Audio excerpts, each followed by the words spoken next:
Hai semua, kembali lagi di Bincangnya Lombok Pos. Dan kali ini tamu saya spesial, soalnya susah banget ngedatengin ibu yang satu ini.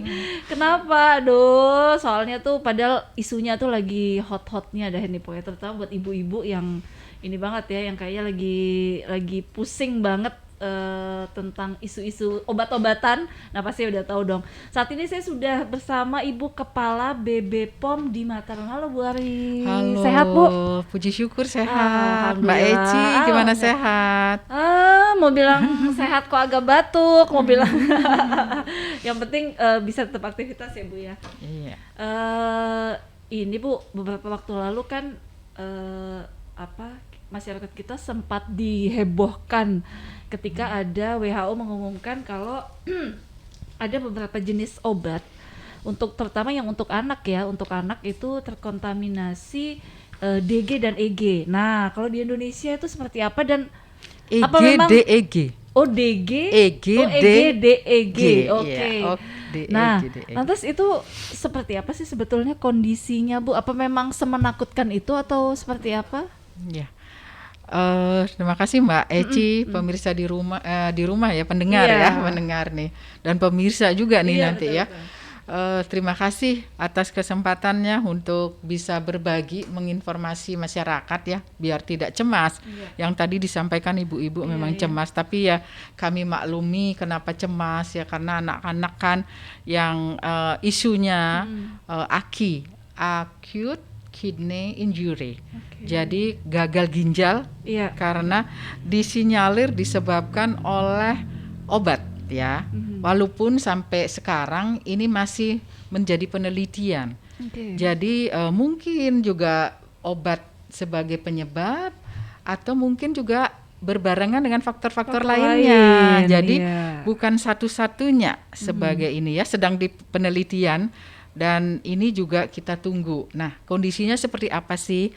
Badan POM sudah responsif ya, menyikapi adanya kasus di Gambia awalnya ya, di Afrika. Di Afrika. Di Afrika, di Gambia, yang di sana juga diduga.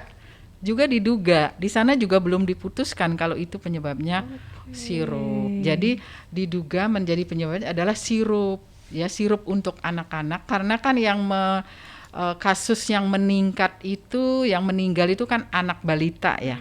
Nah, juga di Indonesia, walaupun kasus AKI itu ada, tapi yang signifikan meningkat kan dimulai bulan Agustus. Iya, betul. Ya, di Gambia itu sebelum-sebelumnya ya sudah ada ada. informasi, Badan POM sudah melakukan langkah-langkah, juga termasuk kami di daerah. Jadi Balai Besar POM di Mataram ini kan UPT, Unit Pelaksana Teknis. Oke. Jadi kita melaksanakan kebijakan pengawasan obat dan makanan. Termasuk juga dalam kasus ini kita melaksanakan, termasuk kenapa susah memberi informasi, karena memang arahan itu satu pintu. Saya beri penjelasan juga ke teman-teman media, ini satu pintu dari pusat. Jadi sekarang karena masyarakat juga sangat memerlukan, sekarang kita diberikan untuk memberikan informasi edukasi ke masyarakat untuk wilayah, untuk lokal di tempat. Jadi seperti itu, sehingga kami menghubungi langsung nih Lombok Pos ya, karena lokal di daerah. Iya. Jadi kemarinnya kami dari dulu pingin gitu loh, tapi karena Satu ada pintu itu satu tadi. pintu tadi. Jadi mohon dimaklumi, saya minta maaf kepada masyarakat NTB. Hari ini kita mulai lebih banyak edukasi sampai tadi ke desa-desa. Ya, sampai ke Iya. desa. Jadi kembali lagi saya melanjutkan Iya. kondisinya. Jadi mulai 21 Oktober, jadi kita Balai Besar POM di Mataram sudah melakukan koordinasi ya dengan pemerintah daerah provinsi, kemudian dengan waktu itu Ibu Asisten 3 ya yang membidangi kesehatan, kemudian dengan IDAI ya, Ikatan Dokter Anak Indonesia NTB, dengan dinas-dinas provinsi dan kabupaten seluruh NTB. Jadi kita hibrid waktu itu, menyikapi apa yang kita harus lakukan di NTB ini. Jadi kita satu langkah, satu bahasa, membahas itu karena kan heboh ya. Iya, heboh banget tuh, Bu, ya. heboh banget. Jadi kami waktu itu pun sudah melakukan Badan POM kan sudah mengeluarkan penjelasan publik ya. Dan itu kita sudah share ke masyarakat, ke media. Sampai hari ini ada 6 penjelasan Badan POM terkait kasus ini. Jadi yang pertama menyampaikan bahwa sirup yang digunakan di Gambia tidak terdaftar di Indonesia, tidak beredar di Indonesia. Nah, ini penting banget nih. Iya, jadi itu. selama ini kan pada nyangkanya sama sirup yang di Gambia betul. dengan sirup di Indonesia. Betul. Jadi itu penjelasan informasi pertama Badan POM menyampaikan bahwa ya itu tanggal 12 Oktober sudah ada ya. Sejak karena Badan POM ini kan ini juga punya link dengan WHO. Iya. Jadi dari WHO menginformasikan bahwa di Gambia ada begini, begitu. Jadi kita Indonesia menyikapi apa? Jadi Indonesia memberikan penjelasan pertama tanggal 12 Oktober. Nah, bahwa sirup tersebut tidak beredar di Indonesia. Kemudian kita juga Badan POM juga mengantisipasi walaupun nggak beredar bagaimana yang lain. Nah, buktinya apa? Walaupun itu nggak beredar karena kan banyak sirup juga karena paracetamol ya di Indonesia betul. juga ada walaupun produk-produk yang digunakan di Gambia itu nggak beredar tapi di Indonesia kan ada sirup paracetamol. Betul. Nah gimana sirup paracetamol di Indonesia? Nah itu Badan POM juga terus melakukan kajian terhadap produk-produk yang beredar di Indonesia. Nah penjelasan kedua yang tanggal 15 Oktober Badan POM juga menyampaikan ya selain mempertegas bahwa keempat produk yang ditarik di Gambia tidak terdaftar, Badan POM juga menyampaikan bahwa standar di Indonesia dan standar internasional mengatur bahwa sirup anak-anak tidak boleh bahan bakunya EG dan DEG tersebut, etilen glikol dan dietilen glikol tidak boleh menjadi komposisi formula dari sirup. Nah, kan berarti aman karena tidak dibolehkan memang. Ya, di Indonesia ada sirup paracetamol nggak boleh komposisinya dari EG DEG karena EG DEG ini memang berbahaya. Ya, itu yang penjelasan kedua tanggal 15 Oktober. Jadi sebetulnya sejak kasus ini mulai mencuat, sebetulnya Balai POM sudah cukup responsif ya. Iya, Badan POM dengan mengkaji produk-produk yang beredar dan juga mempublikasikan hasil-hasil itu. Jadi agak ini aja sih Bu, maksudnya karena di Twitter juga biasalah ya netizen selalu mengatakan Balai POM ngapain berarti selama ini nggak ada kerjaannya dong. Nah kayak gitu kan. Jadi kecolongan nggak sih Bu? Mungkin saya bukan pendapat pribadi ya, betul. Bukan pendapat Balai POM ya, ya Badan POM, Kepala Badan POM kemarin di penjelasan dengan Bareskrim kan sekarang kan udah ada tahap penyelidikan itu menjelaskan bahwa ini bukan kecolongan Badan POM, tapi kasus ini adalah menjadi pembelajaran Indonesia. Jadi bukan Balai POM, Badan POM. Jadi ini Indonesia terkait regulasi. Jadi tidak mencari kesalahan ini siapa? Ini kementerian lembaga siapa yang bertanggung jawab? Semua harus bertanggung jawab karena tidak Badan POM sendiri. Termasuk juga regulasinya tadi.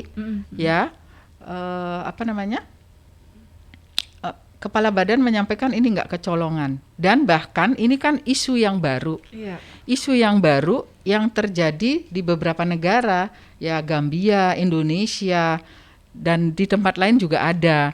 Nah ini menjadi masukan untuk internasional WHO membuat standar bahwa di sirup itu tidak boleh mengandung cemaran EG DEG. Di sirup di produk akhir nggak ada persyaratan, yang ada hanya di bahan baku.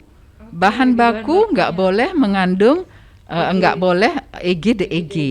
Nah, tapi di produk akhir kemungkinan bisa ada EG DEG ini berupa cemaran dari pelarut yang digunakan dalam membuat sirup. Jadi bukan sebagai bahan baku, tapi dia sebagai cemaran dari 4 pelarut. Itu juga penjelasan Badan POM selanjutnya ya, tanggal 19, tanggal 20 itu menyampaikan bahwa di Indonesia dipakai 4 pelarut yang kemungkinan di pelarut tersebut mengandung EG DEG. Nah, 4 pelarut itu polyethylene glycol, propylene glycol, sorbitol, gliserin dan atau gliserol. Nah, 4 pelarut ini banyak digunakan di obat-obatan sirup. Nah, cuma persyaratannya hanya di bahan baku. Dan seluruh industri farmasi sudah dipersyaratkan tidak boleh menggunakan 4 pelarut ini dengan cemaran EG/DEG melebihi standar yang internasional atur itu 0,5 mg per kilogram berat badan dari TDI tolerable daily intake. Jadi setiap hari hanya boleh 0,5 mg per kilogram berat badan cemaran EG/DEG pada pelarut-pelarut yang digunakan. Nah, jadi Bu, seperti itu ceritanya. Kita kalau masyarakat umum masih agak bingung kan, masih aduh ngitungin lagi gitu kan. Nah, untuk supaya kita tahu kalau obat itu aman. Yang mana? Kita memakai ini soalnya kan kita nggak mungkin, aduh kemarin ngomongnya apa yang ngitungin lagi kan kita nggak mungkin ya, nah, betul. seperti itu. Jadi gimana Bu supaya pengawasan Badan POM supaya paling nggak masyarakat tahu kalau mau obat yang aman itu anunya kemana? Ya, kita sudah sering nih sosialisasi kemana-mana ya. Mungkin Mbak Eci juga udah tahu ya, cek klik gitu. Cek klik itu, cek kemasan, cek label, cek izin edar, cek kedaluarsa. Kalau untuk obat, cek kemasan, kemasannya masih utuh, jangan terbuka, ya. Kemudian cek label itu baca komposisi. Jadi tidak hanya beli obat. Sekarang kan yang lagi ngetok Unibaby itu yang masuk yang dilarang. Betul. Jadi cari Unibaby aja, enggak. Cek juga kedaluarsanya kapan, produsennya siapa, alamatnya, komposisinya apa. Kalau di komposisi mungkin sudah benar, nggak ada yang ada EG/DEG, udah pasti ya, karena di persyaratan pre-market saat mengeluarkan izin edar itu menjadi persyaratan. Kemudian cemarannya juga maksimal tadi ya, cemarannya juga sudah diatur. Nah, kemudian tadi label, izin edar. Nah, izin edar ini juga bisa oleh konsumen ngeceknya. Nah, izin edar ngeceknya masa nanya terus nih mau beli obat, izin edarnya ini Mbak Eci tanya lagi ke petugas balai, enggak kan? Masa setiap saat mau beli obat ke situ ya, ke Balai POM, nanya mau nanya ini aman enggak? Itu kan capek ya.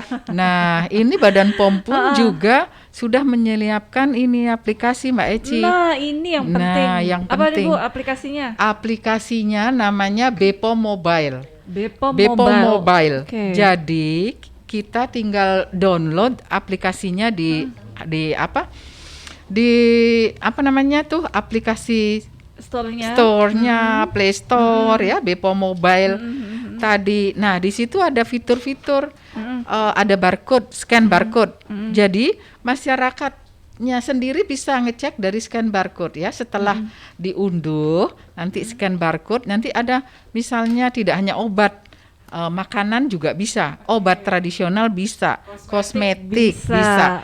Jadi scan barcode, kita scan, di produk ditemukan. Kalau gitu berarti sudah terdaftar. Kalau tidak ditemukan, artinya abal-abal, izin edarnya palsu begitu. Nah, yang terakhir tadi izin edar bisa dibantu nanti dari BPOM Mobile. Kemudian yang terakhir adalah kedaluarsa. Jangan sampai kita beli produk kedaluarsa begitu. Karena suka males ya, kita sebagai konsumen juga kadang-kadang nih jeleknya di situ ya Bu ya. Kita beli, udah biasa beli obat itu, misalnya obat batuk satu lagi, gitu. kalau beli obat, beli di sumber resmi. Oh, gitu. Jadi beli obat jangan sembarangan.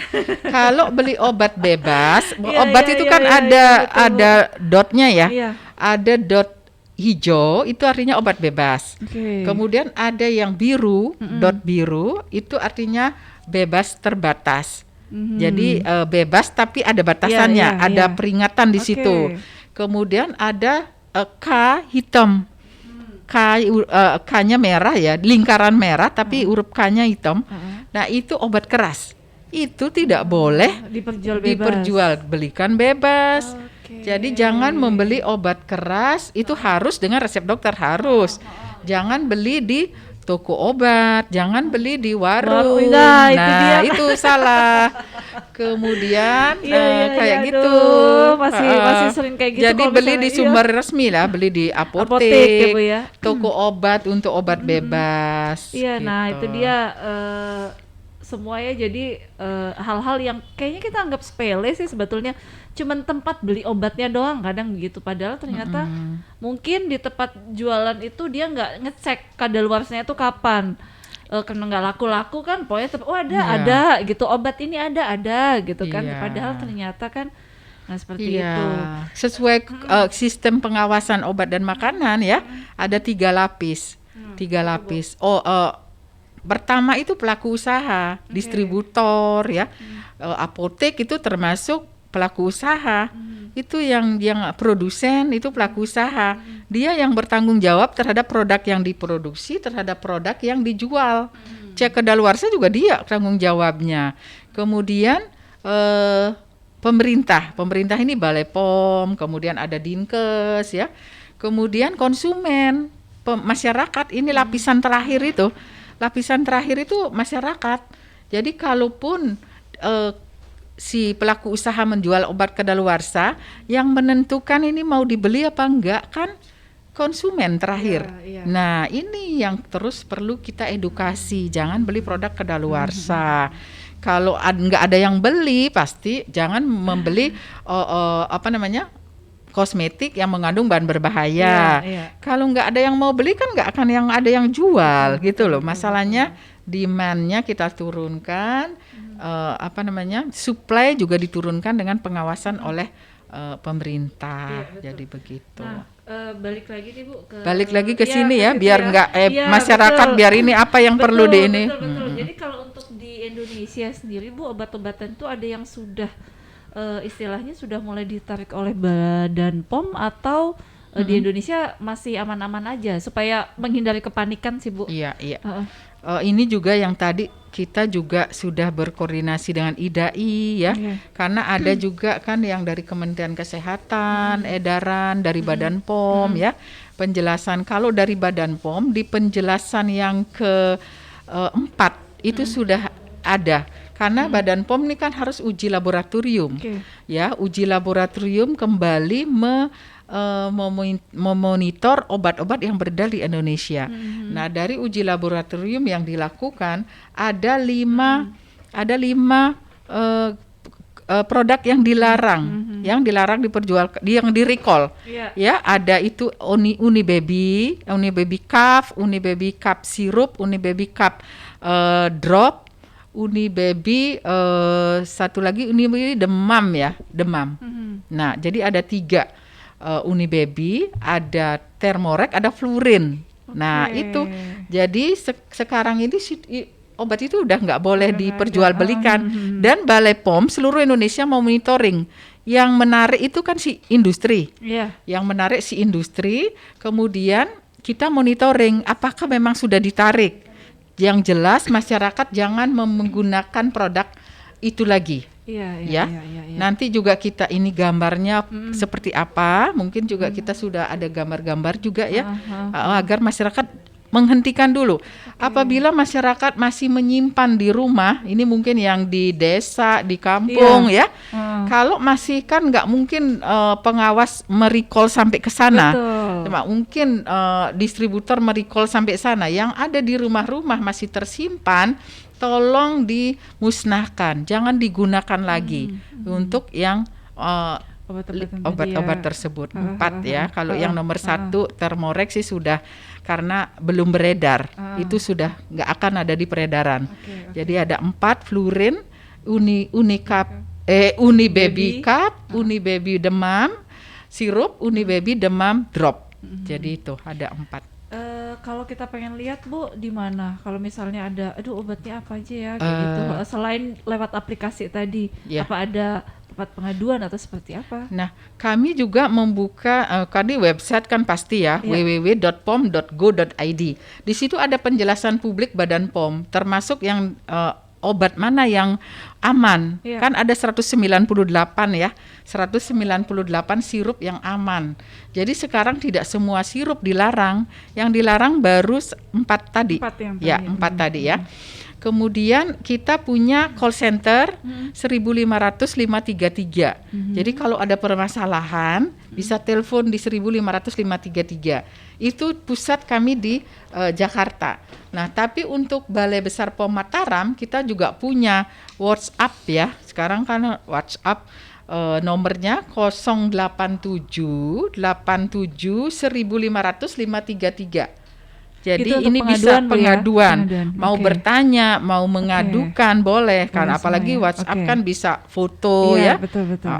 Seperti itu. Mudah-mudahan masyarakat nggak usah ini ya, karena sekarang sudah diperbolehkan sirup-sirup ini dan sudah bisa dilihat di www.pom.go.id. Iya, jadi bisa dilihat semuanya, bisa dilihat di medsos, bisa dilihat di website-nya juga. Kalau misalnya masih takut juga, masih bingung ini boleh apa enggak, bisa WhatsApp juga.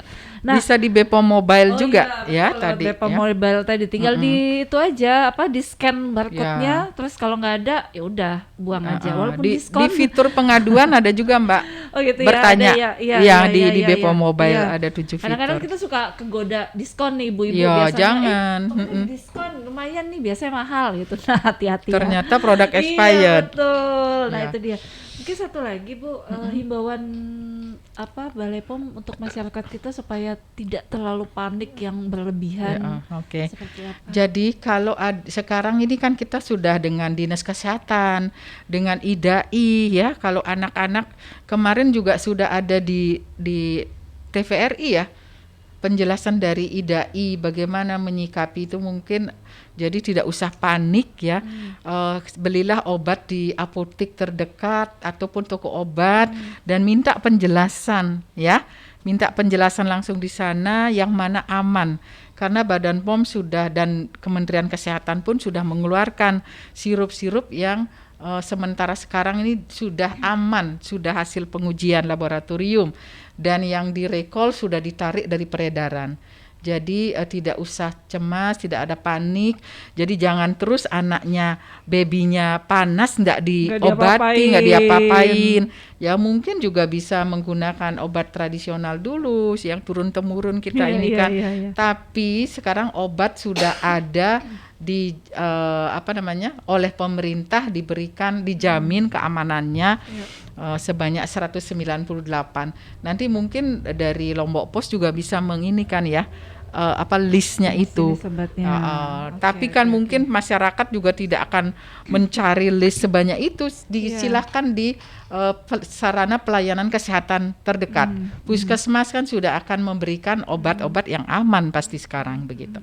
Iya, nah jadi itu ya, jadi boleh-boleh aja kita was-was, hati-hati, tapi sebaiknya jangan membuat kita panik yang berlebihan sampai itu tadi, jadinya mengabaikan semua. Jadi udah mending anak gak usah diobatin, mending ini saking takutnya sampai maksa-maksa anak buat konsumsi yang lain-lain misalnya kayak gitu kan, untuk menghindari itu. Jadi lebih baik langsung ke websitenya tadi Bu ya, langsung ke websitenya, WhatsAppnya seperti yang udah kita sebut tadi. Atau sarana pelayanan kesehatan terdekat. Jadi betul. tetap harus dapat treatment ya, pengobatan kalau sakit. Pengobatan kepada ahlinya ya. Iya, pengobatan kepada, mungkin bisa dicoba dulu di rumah. Kalau 1-2 hari tidak turun-turun panasnya, kan harus ke ahlinya, ke dokter. Ke dokter ya. Nah itu dia. Oke, terima kasih buat waktunya Bu Hafiz. Saya sudah ganggu deh. Ya, terima kasih. Kami senang sekali ya. Mudah-mudahan ini menjadi awal kita untuk informasi lebih banyak lagi ke masyarakat. Iya, Bu. Ya baik nanti ini ada podcast, baik nanti melalui cetaknya cetaknya, ya bisa di-share.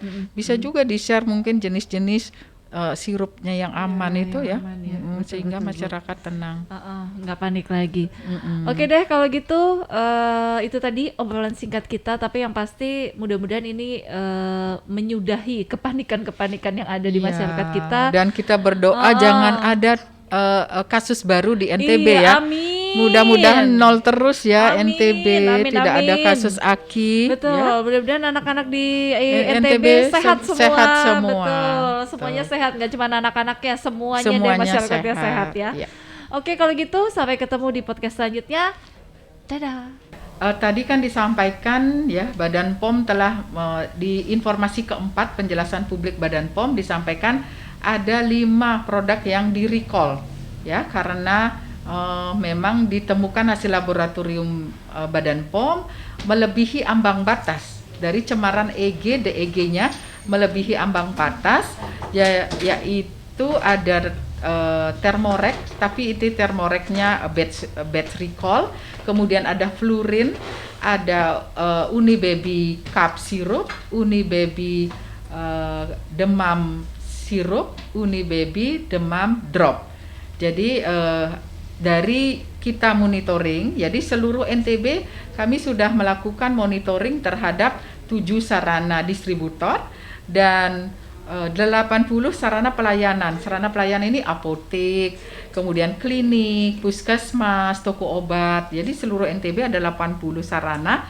Jadi total sirup yang sudah dikarantina ya tidak boleh diperjualbelikan untuk diretur kepada supplier itu sampai saat ini ada 4.970 sirup botol. Nah ini yang kita sudah lakukan dan terus kita lakukan monitoring sampai benar-benar tidak ada di pasaran.